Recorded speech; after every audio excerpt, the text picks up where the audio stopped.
Many homeowners, especially in the first-time segment, bought property when the interest rate was low. Now some of them are battling to service their mortgage. FNB says the mortgage volumes have dropped tremendously since the second quarter of last year, and that there's been an increase in the number of defaults as many consumers are battling to cope with the high interest rates. Homeowners who are battling to service their home loan are opting to restructure their debt instead of losing their home. We have seen defaults slightly increasing with the high interest rate environment, but obviously there are a number of options that are available to homeowners. One of them, and we learned during the pandemic that actually lenders are much more amenable to restructuring of the loan. So it's like you choose which one is the better devil between a default and the restructuring of the loan. Access to housing remains one of the biggest challenges faced by many South Africans.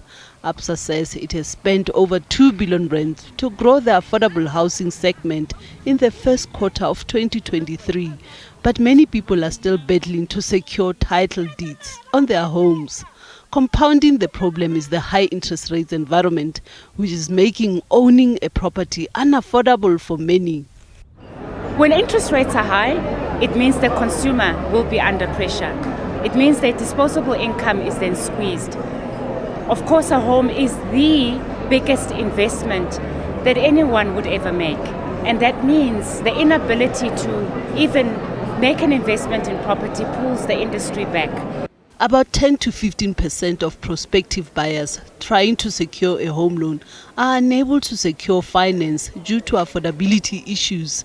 Property listing company Private Property says about 160,000 transactions comprising of 221 billion rand were done in September, but this number has now dwindled compared to previous months.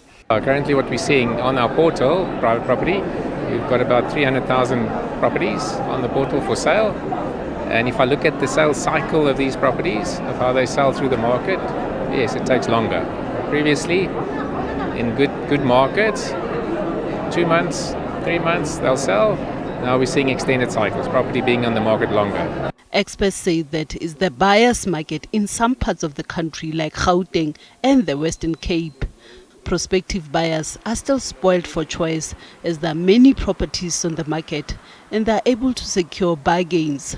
Some properties are staying on the market for about 18 months, even though the sellers have dropped the price. So at the moment, the high interest rate environment is obviously causing a lot of uncertainty for specifically buyers, but also causing issues for sellers trying to sell their properties at prices that they expected to get in the last year or 2 years. It is a buyer's market at an aggregate level. I did mention that especially in the lower end of the market, prices are actually doing better there.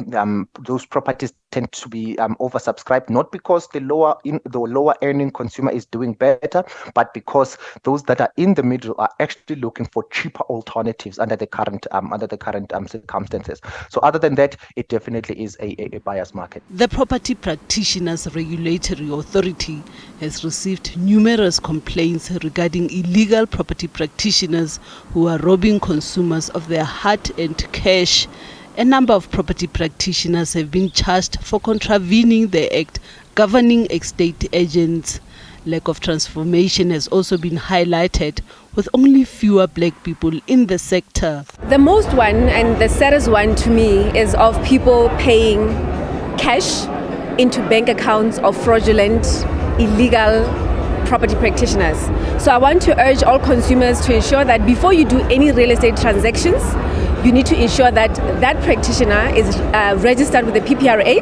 They've got a valid FFC, which is the Fidelity Fund Certificate, and which is a tool of trade that enables practitioners to transact in the real estate sector. Just this year alone, there are about 12,000 principal practitioners throughout the country. So a principal practitioner, you are able to own your own real estate firm or franchise as an example. But of those numbers, only 845 are black principals. Of that 845, only 346 are black women. So I've approached stakeholders, I've approached the property giants and say, help me transform the sector. Experts agree that the property market is currently in the excess supply territory and that this has led to a decline in price growth. But it's not all doom and gloom. House prices in the lower sector of the market are increasing due to high demand for affordable housing. Economists expect the easing of interest rates in the second quarter of next year, and that this will help reduce the financial pressure that households are experiencing. Naledi Matlapeng, SABC News, Johannesburg.